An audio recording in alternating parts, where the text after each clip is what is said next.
Okay, so we're going to continue with these composition examples. Okay, there's one here which is called exercise 9.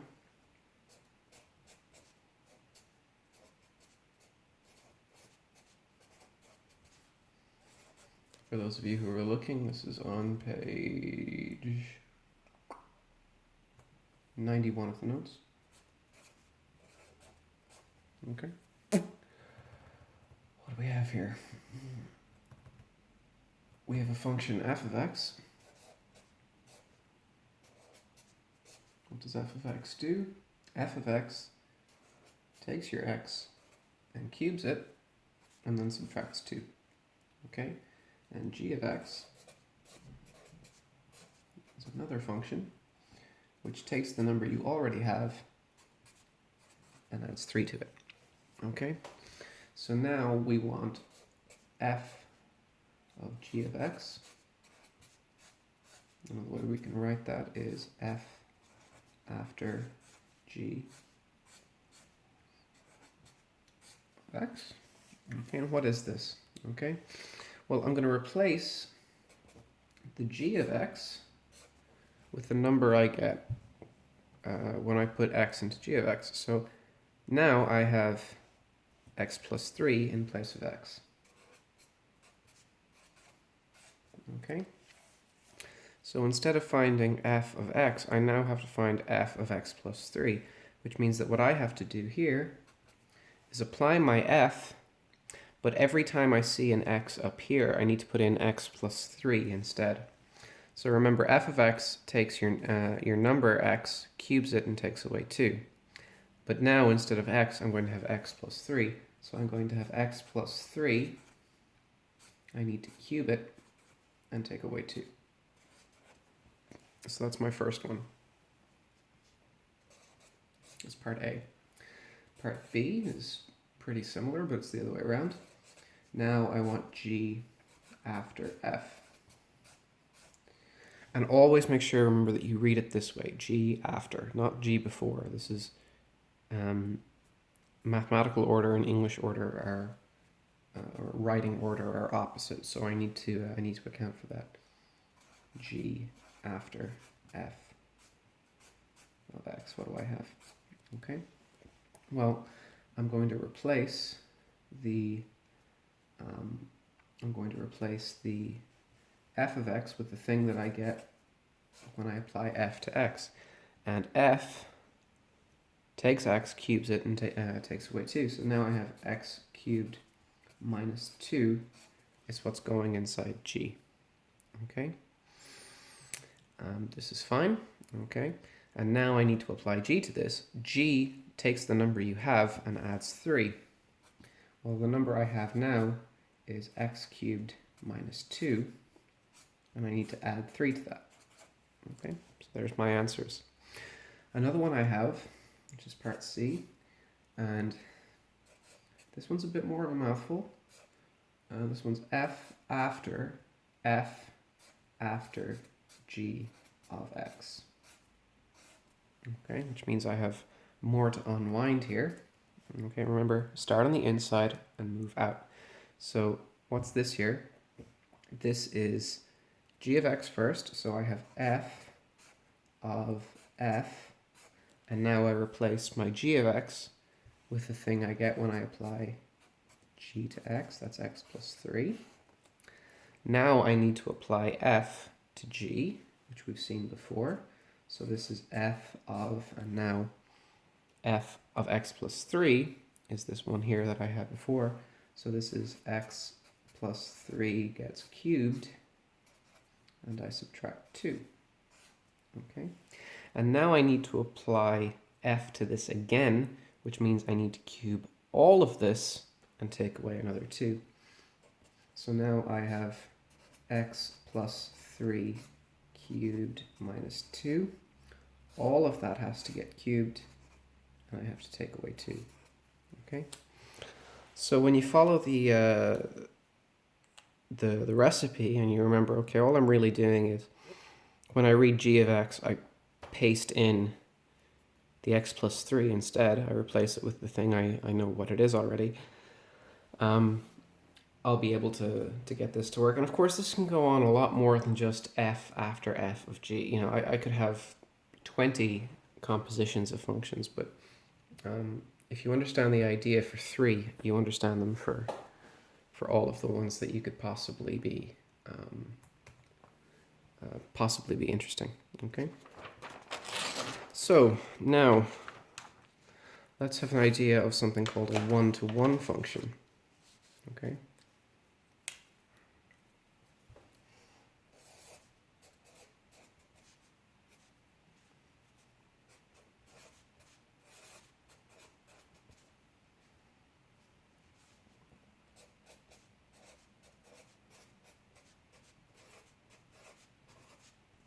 Okay, one-to-one functions. What is a one-to-one function? Well, let's draw a little picture here.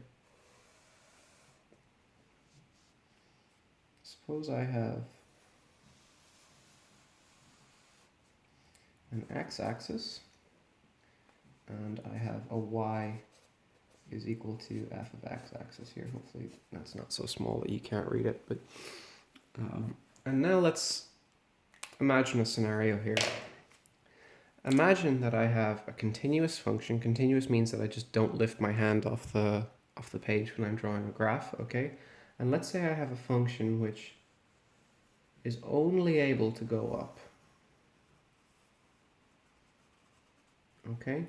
It may not go up at exactly an even rate, but no matter what, the function never starts dipping downward. It always just starts moving up. Okay? Or in the same way, let's imagine I have a similar function. Okay, kind of an opposite function in some sense. I have an x-axis and I have a y is f of x. And let's suppose that instead of only going up, it's always going down. Now it might slow and change, but it's always moving down. Okay, well, what does this mean? Okay, this one is called strictly increasing.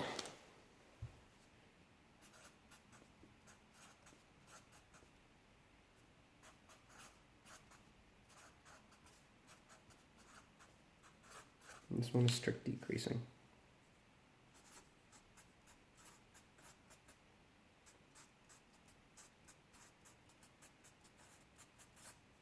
Okay. Well, notice something very important about these functions, okay? Since the function is always going up or always going down, okay, any x value can only correspond to exactly one y value, okay? Which means that a function can only have one input for every output. But here, okay, a function can only have one output for every input. But here, I have more than that, okay? So all functions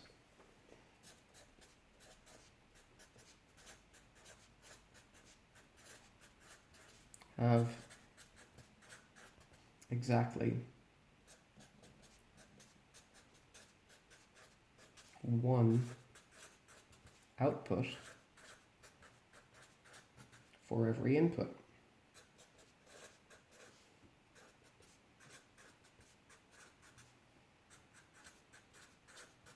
But these functions have a special property, which is that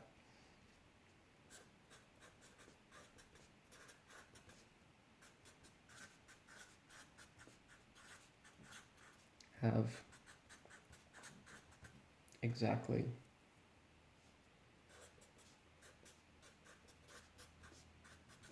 one input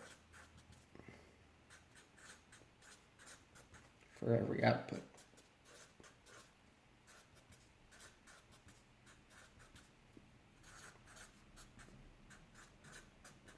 Okay, so this is a special property.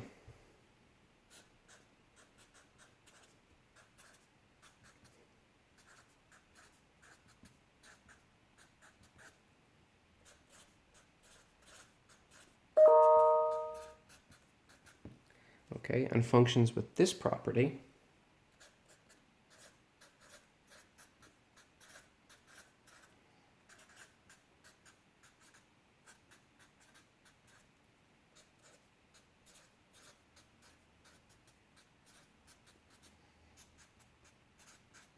called one-to-one.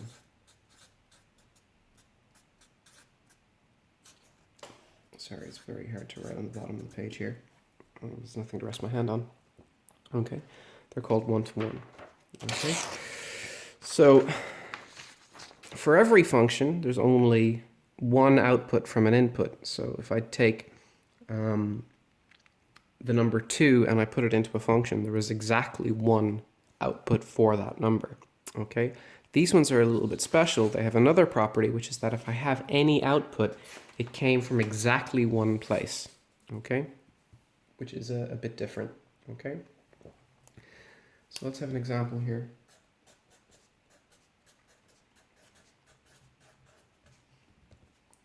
X squared, we'll call that f of x. Let's clean that up a little bit. F of x equals x squared. The graph for that looks a bit like this. Okay. The graph, again, I'm drawing things by hand, so it's a little bit rough, but it looks a little bit like this. Okay. We notice here that it's decreasing on the left and then increasing on the right, so it's not strictly increasing or strictly decreasing. And if I take any particular y value here, let me get another color. Okay. Say I take a y value here and I move out and do a horizontal line test. Okay, we can see that I get a value here and I get a value here. Okay, and both of these values go to the same y value. So we'll call this one x1, and we'll call this one x2, and we'll call this one y0. Okay, so now x1 squared, okay, is equal to y0, is also equal to x2 squared. Okay, which means I have two x values giving me the same value of y. Let me give you a number example to make that just a little bit more clear. Let's say, for example, I take the number 2 and I square it. What do I get? I get 4, right? And I also get that 4 is minus 2 squared. Okay, which means that two inputs are giving the same output. So I cannot identify the input based on the output, which means this is not one-to-one.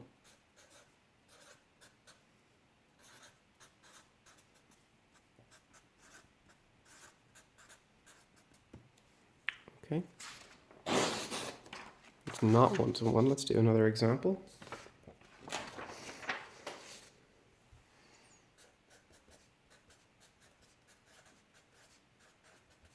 Let's say I had the function f of x, and let's say it was equal to 2x plus 3, okay?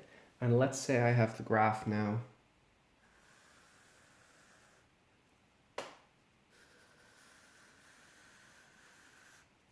okay, let's say I have the graph where y is f of x, okay? Well, then there's a couple of points on the graph. If I take f of 0, let me do that in a different color just to highlight it. What do I get? I get 2 times 0 plus 3, which is 3, okay? Which means I have a point here, okay? Also, okay, let's pick a different point. Let's say I chose the point -1, okay?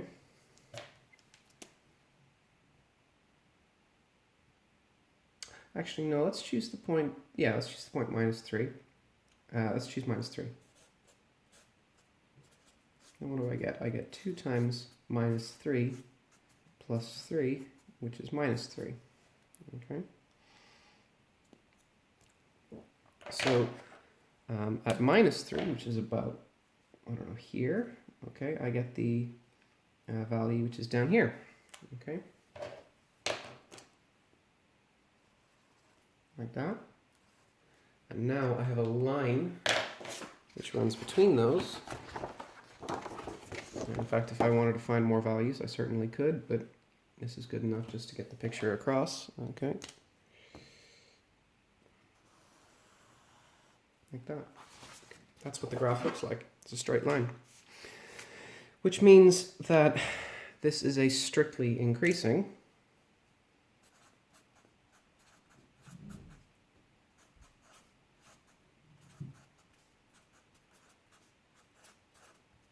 which means that if I choose any output value, any y value, okay, let me get a different color here.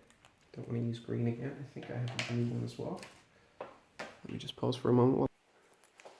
Okay, so I've got my blue pen here. Let's say I choose any y value, okay? So this is my y0 here. We can see that that corresponds exactly to only one x value. So there's only one choice for x for every y, okay? Or another way of saying this is, let me just take that function. Here I had f of x is equal to, I've called it y, and that's 2x plus 3. Well, if y is equal to 2x plus 3, how can I find x? Okay, well, first of all, I can take the 3 to the other side, and I have that y minus 3 is 2x, and now I can divide across by 2, and I get y minus 3 over 2 is equal to x. So something very special is happening here. I have a way that I can find y in terms of x, but I also have a way that I can find x in terms of y. Okay, so let's let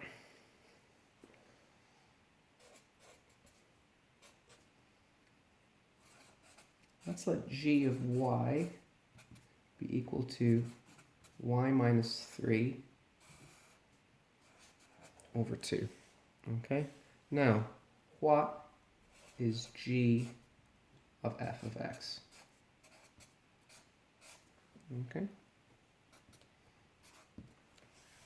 well, let's give it a go. Okay, so now I have g of 2x plus 3, which would be what? That would be 2x plus 3, and then I would have to take away 3, and then I would have to divide by 2, and that's just going to give me x. Okay, so I start with x and I end up with x. Okay, similarly, let's have a look at this idea. Let's try f applied to g of y. Okay, well, now what do I have? Well, this is f, and g of y was y minus 3 over 2. Okay, what did f do? F doubled it and added 3. Okay, so this means this is going to be equal to 2 times y minus 3 over 2. Okay, and then I add on a 3. Okay, that's what f does. Okay, and now when I do this, we see that I have y minus 3 here. The 2 here cancels with the 2 here. Add on a 3, and that just gives me a y. So I start with a y, and I end with a y. Okay, so this is very important. Okay, this is the idea here where one-to-one functions have something called an inverse function. Okay,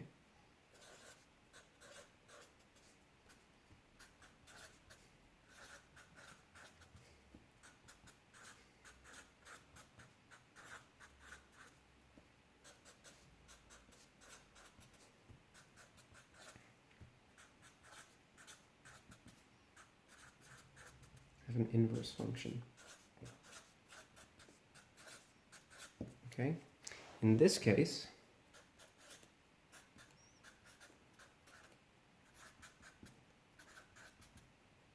the inverse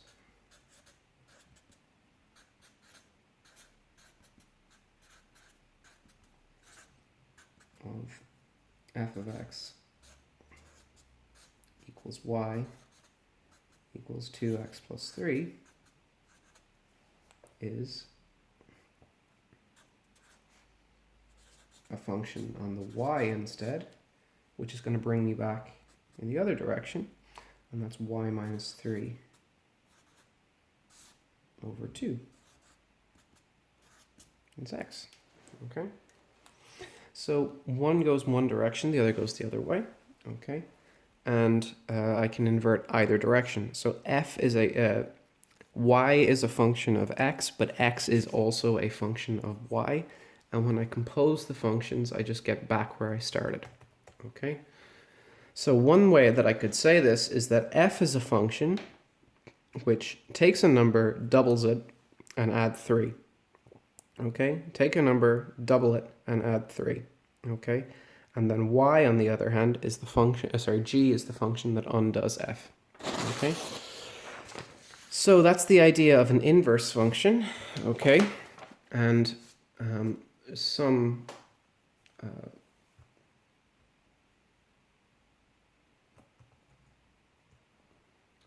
notes here that I want to make.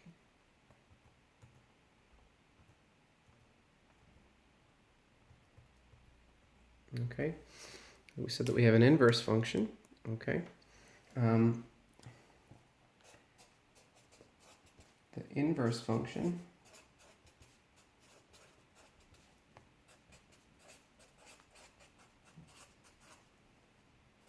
of a function f of x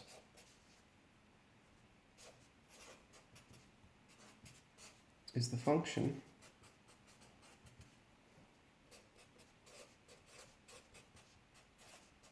which undoes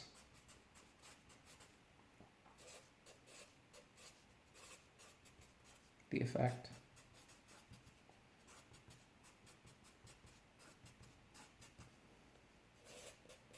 of f. Okay, and we write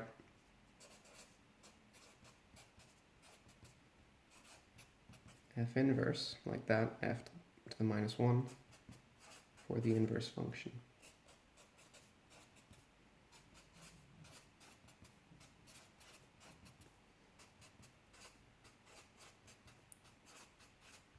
And a consequence of this is that if f inverse undoes the effect of f, then f also undoes the effect of f inverse.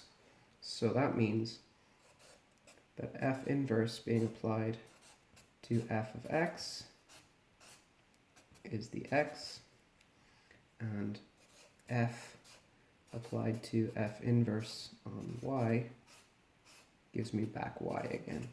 Okay, that always has to happen. So the effect of the inverse functions is that they cancel each other out, and I'm just left with the input again. Okay, I get the original input back. Okay, so I'm going to stop this video here. In the next video, I will talk about the exponential function and its inverse, which is called the logarithm. Okay, the natural logarithm. Okay, thank you everyone. Bye.